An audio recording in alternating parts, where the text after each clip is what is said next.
Experience a membership that backs what you're building with American Express Business Platinum. Enjoy complimentary access to the American Express Global Lounge Collection and a welcome offer of 200,000 points after you spend $20,000 on purchases on the card within your first 3 months of membership. American Express Business Platinum. There's nothing like it. Terms apply. Learn more at americanexpress.com/business-platinum.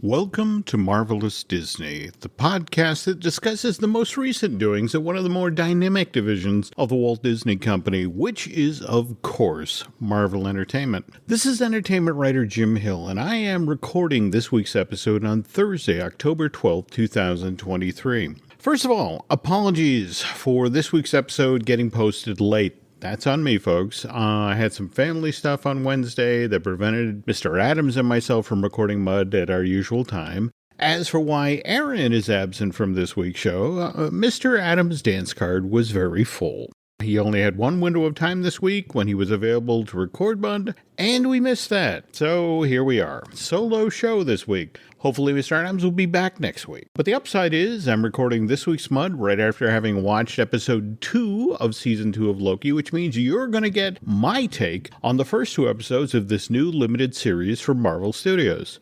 I know. You're on the edge of your seat. That'll be in the second half of today's show.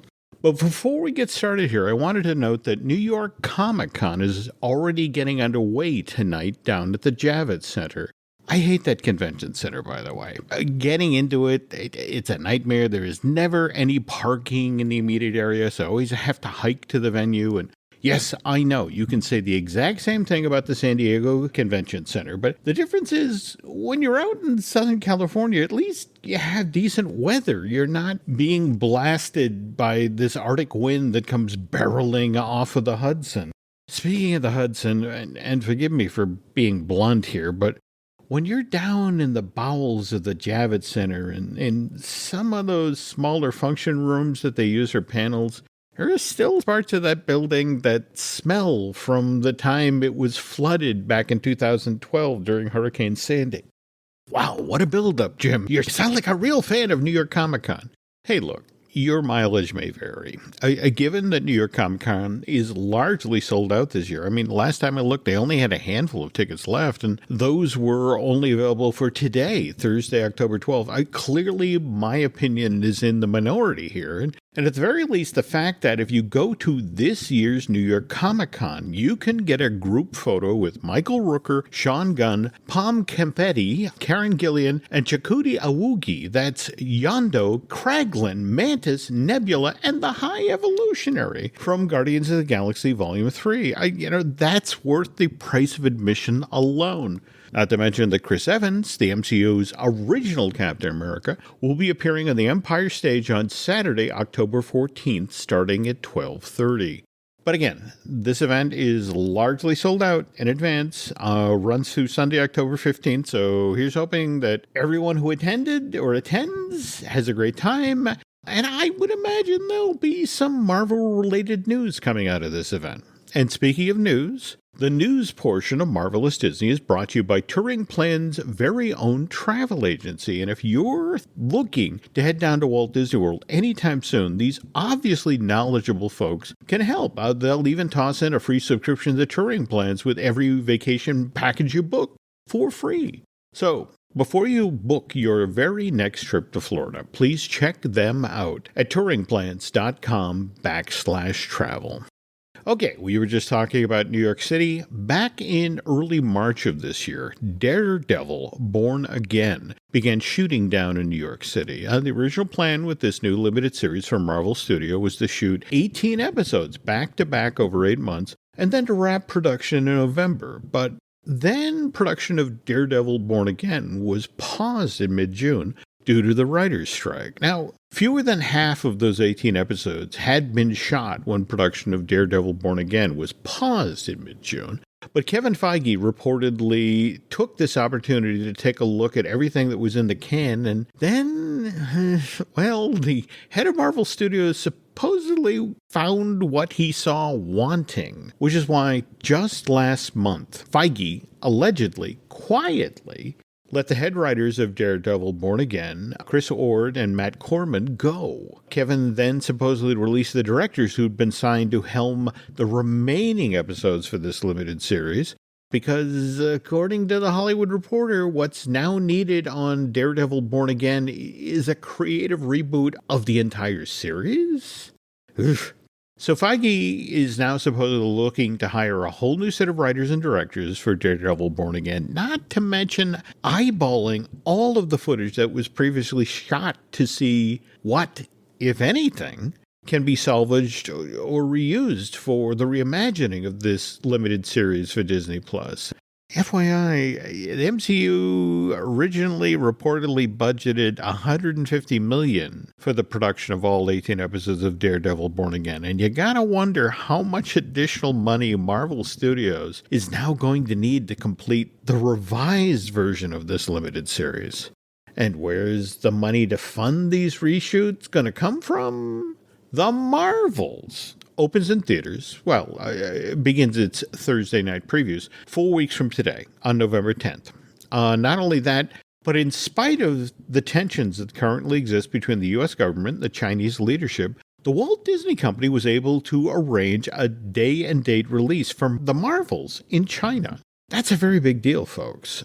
This means that Nia DaCosta movie will now open in China on the very same day that the Marvels opens in North America, which will seriously cut down on the opportunity for pirated copies of this Marvel Studios production to flood Asian street markets prior to the Marvels opening overseas, which should then help boost opening weekend grosses for this MCU film. And given that the original Captain Marvel sold over $1 billion worth of tickets worldwide when it was first released to theaters back in March of 2014, well, Marvel Studios would love another box office hit of that size, especially given, as I just mentioned, the tens of millions of dollars that they're now going to need to spend to right the ship, so to speak, on Daredevil Born Again. But the upside is, according to Fandango, The Marvels is the most anticipated fall movie. Now, mind you, the survey that says that was done back on September 5th of this year, which was before we knew that Taylor Swift The Eras Tour concert film will be opening in theaters, tomorrow, October 13th.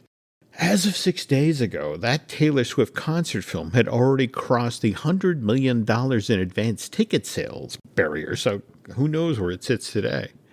But look, what I can tell you is that Marvel and Disney really, really, really need the Marvels to be a big box office hit.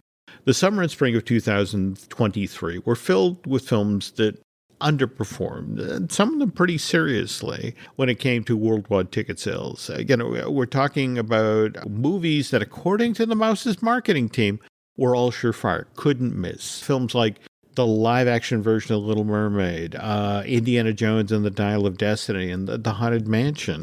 Given that Disney's stock price is right now sitting, it closed today at $84.35, which is roughly $25 off the price it was trading at earlier this year.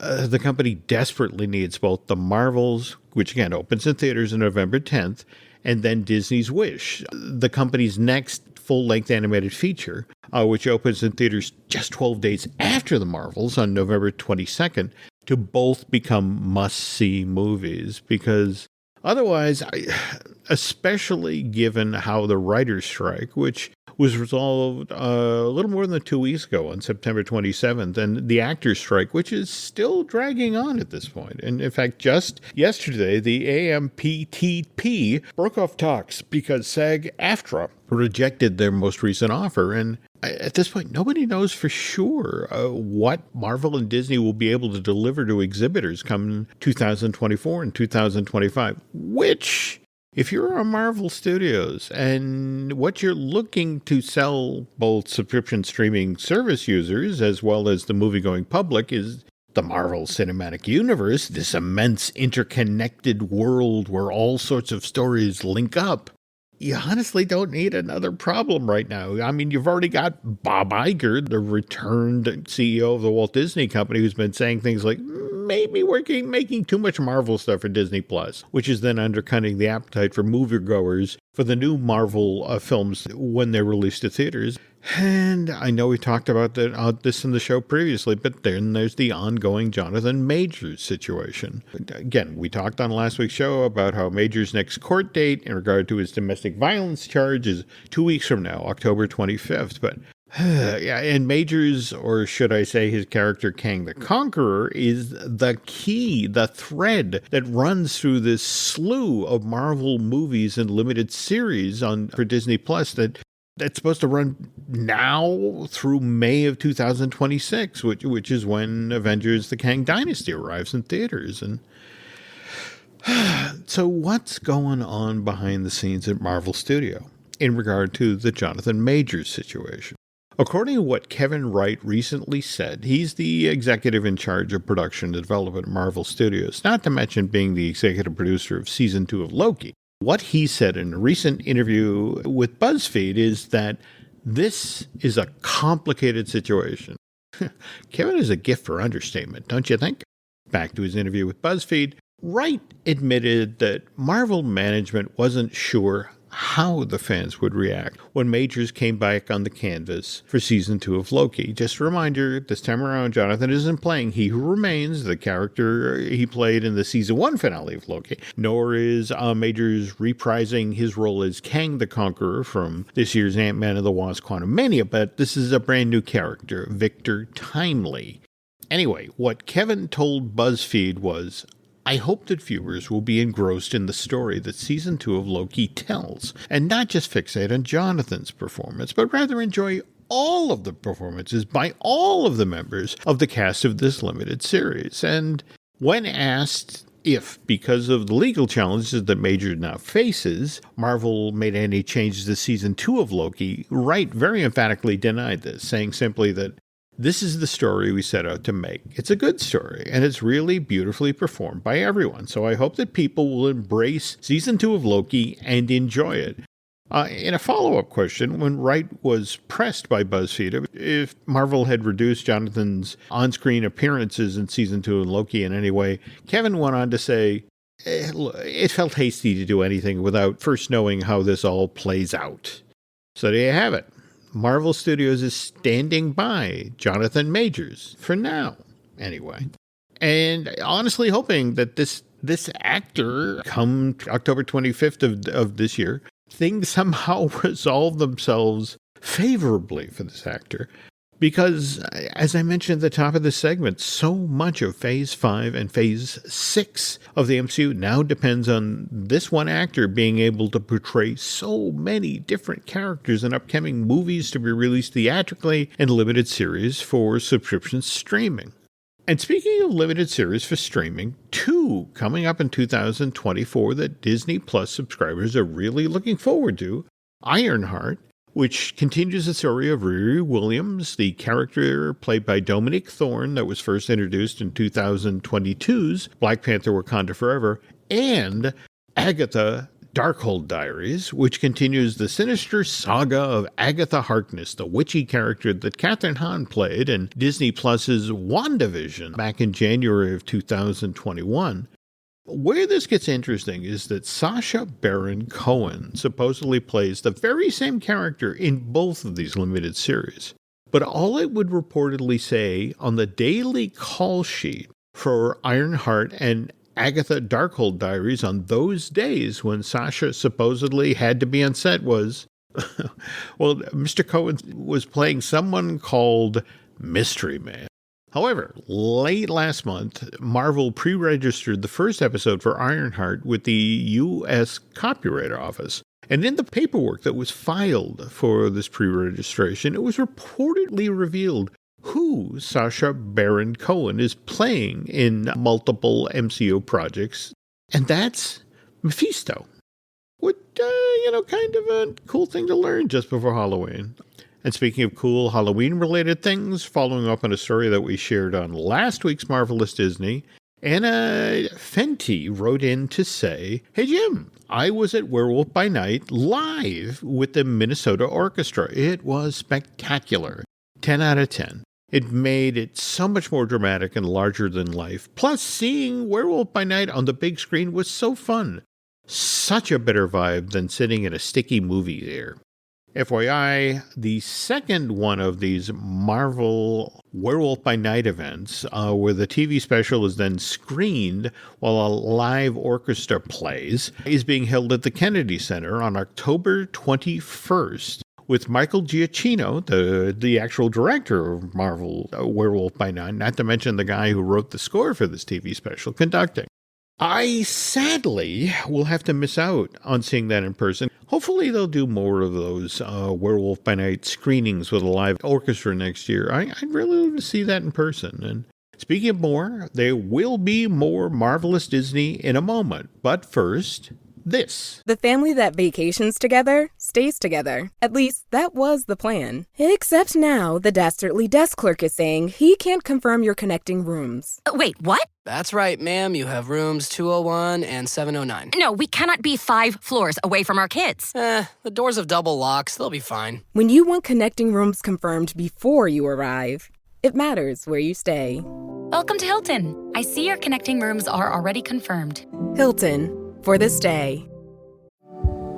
Every story you love, every invention that moves you, every idea you wished was yours, all began as nothing.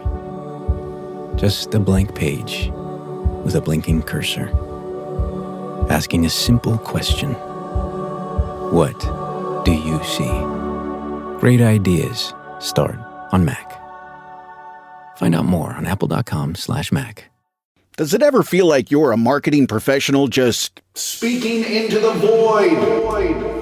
But with LinkedIn ads, you can know you're reaching the right decision makers, a network of 130 million of them, in fact. You can even target buyers by job title, industry, company, seniority, skills, and did I say job title? See how you can avoid the void and reach the right buyers with LinkedIn ads. Spend $250 on your first campaign and get a free $250 credit for the next one. Get started at linkedin.com/campaign. Terms and conditions apply. And we're back.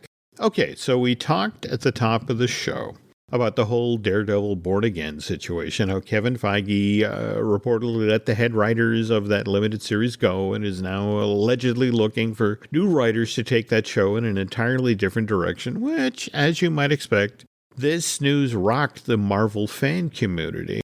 So who then stepped up to try and calm the waters?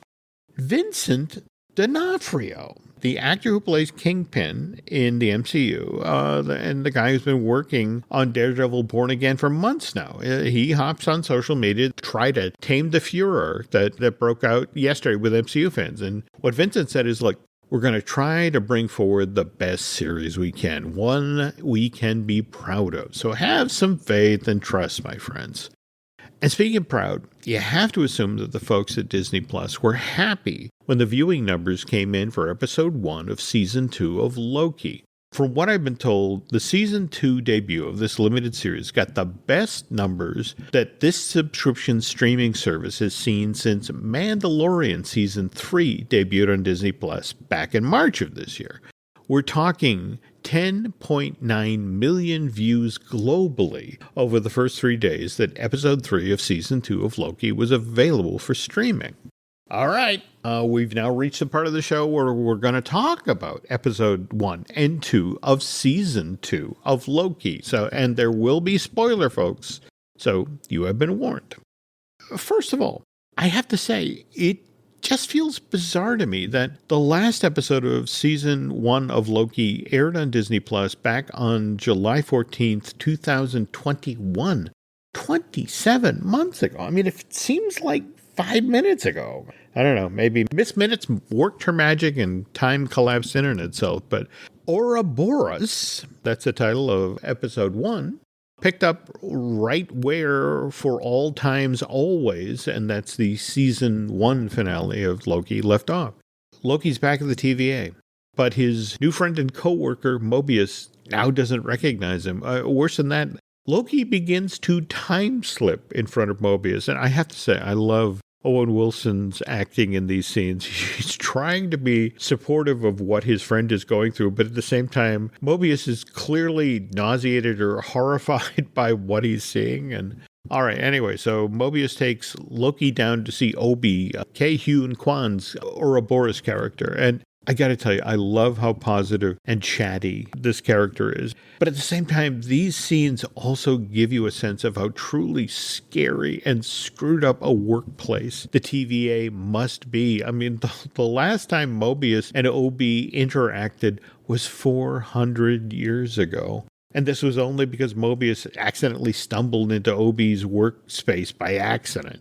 Anyway, OB confirms to Mobius that Loki is time-slipping, which, by the way, is impossible inside of the TVA. And what's fun about this sequence is that Loki keeps jumping from the present to the past, but he's in the same space with Obi. And so he's sharing bits of information with Obi that when we get back to the present, wonderful performance by Quan, because you get to see the bits of information that he learned in the past now bubbling up through his subconscious into his memories in real time. I mean, it's a crazy good performance. Anyway, Obi now has to build a device to repair the temporal loom. And what's interesting is he has to stay in the control room while Mobius has to take this piece of equipment outside wearing an outfit that sort of looks like a deep-sea diving suit attached to this giant hose. And by the way, he has to complete this mission in time and get back inside the TVA before the blast doors close. Otherwise, the chronological waves that are coming off of the sacred timeline will rip the skin right off of his body. And again, another wonderful performance by Owen Wilson when he learns this information. Meanwhile, Loki must then prune himself from the timeline at the exact same moment or risk being lost in time forever. And what I so enjoyed about this part of episode 1 of season 2 was in the middle of all this, that there are power surges going on at the TVA and all the elevators stop working in the building. And so who does Loki encounter trying to force her way out of one of these elevators? But Sylvie, who upon seeing Loki happily says, "There you are." So here's the thing. Sylvie, at some point in the future, returns to the TVA, a place that she once threatened to burn to the ground. Why? That's what Loki wants to find out, which brings us to episode 2 of season 2, Breaking Brad. Okay, so Mobius and Loki need to track down B5, an expert hunter at the TVA. He was the one who Doc sent off to look for Sylvie, but he never returned. Given that in the earlier episode, we saw a number of TVA employees who seemed to be going rogue after they raided the armory and diving through time doors. So it's like, having seen that, Loki and Mobius, along with B-15, I have some concerns. So they eventually track down B5, who's settled down a pretty sweet life in a timeline where he gets to live as a pampered movie star. In fact, Loki and Mobius catch up with B5 in London on the night of his big film's premiere, and they haul him back to the TVA to see if B5 can then reveal where Sylvie is and what's the deal with all those hunters who cleaned out the armory and then dove through that time door. Well, it takes a tad amount of torture, and not to mention 2 slices of key lime pie, but B5 eventually reveals that Sylvie is now living a quiet life as a McDonald's employee, and Loki goes to talk with her. And look, can I say what I really enjoy about Loki is it's this clever mix of a bland workplace comedy and a crazy ambitious sci-fi adventure film where the stakes keep teeter-tottering back and forth between billions of people potentially losing their lives as various timelines get pruned, and then how hard it is to sometimes follow the instructions in technical manuals. Anyway, as this week's episode draws to a close, Obi is concerned because the blast doors leading to the temporal loom now can't be opened. There's a computer malfunction, and so the sacred timeline is now in danger of melting down. And who's the only one who can potentially save them? Miss Minutes, that AI who's now gone rogue for some reason, and more to the point, was previously shown to be in league with He Who Remains. Again, Jonathan Major's character. So, look, there are 4 episodes left in season 2 before the finale airs on November 9th. And Ki-Hugh Kwan OB character it's just a great addition to an already strong cast. And again, it just like last season, it's so much fun to watch Tom Hiddleston, Owen Wilson play work buddies together. Likewise, Sophia DiMartino's very first scene of size in season 2 of Loki is when she walks into a McDonald's in the 1980s and goes up to the counter and says, "Look, I don't want to eat anything that still has a face on it." And I have to tell you, folks, the very next time I go into McDonald's, that's how I'm going to start my order as well.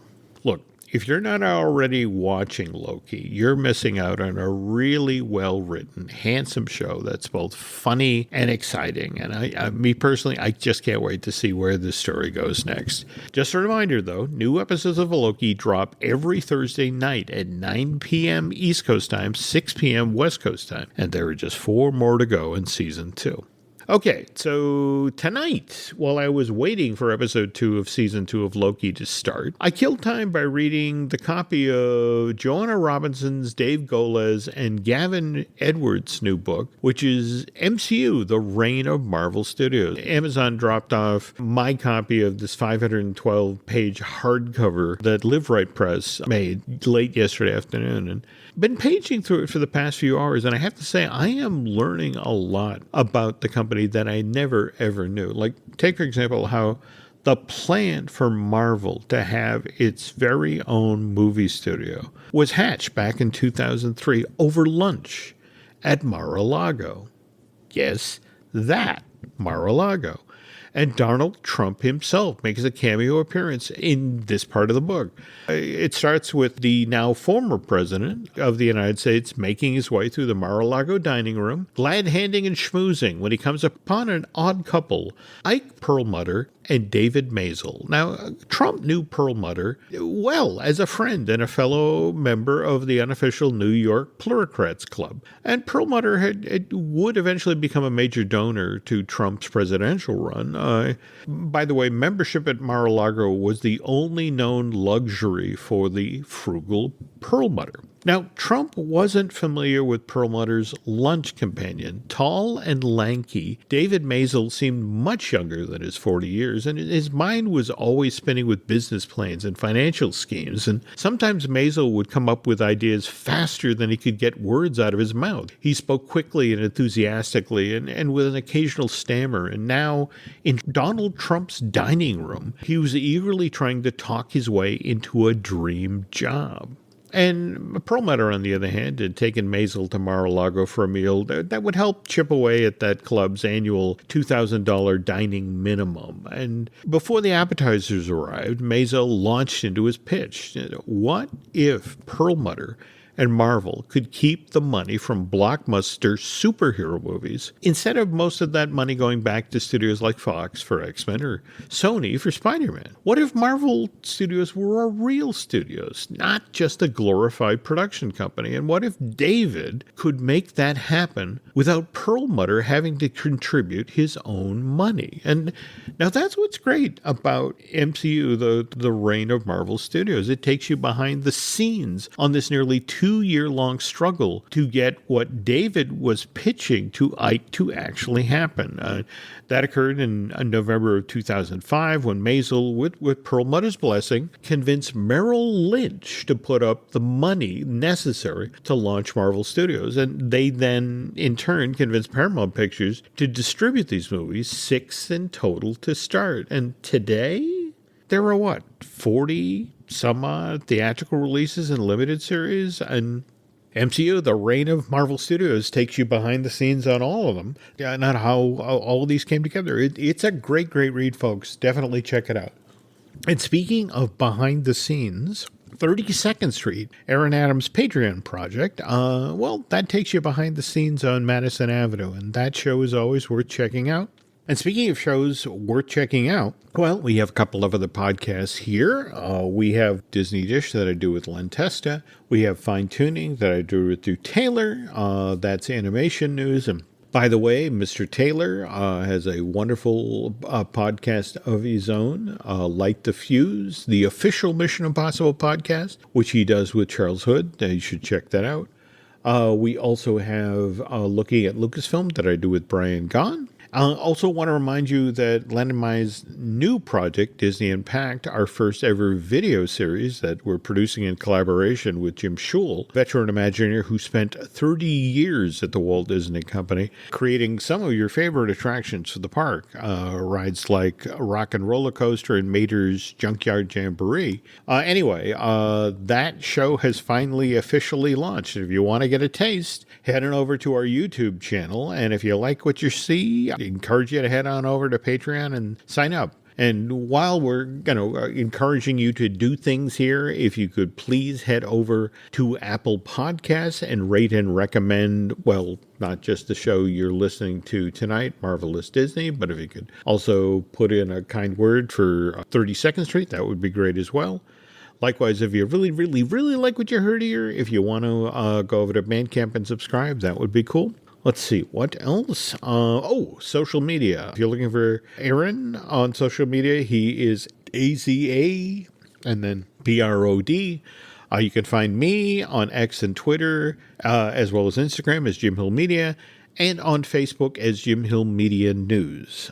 I look forward to seeing you in that space, and I guess that's it for this week. So thank you for listening to Marvelous Disney.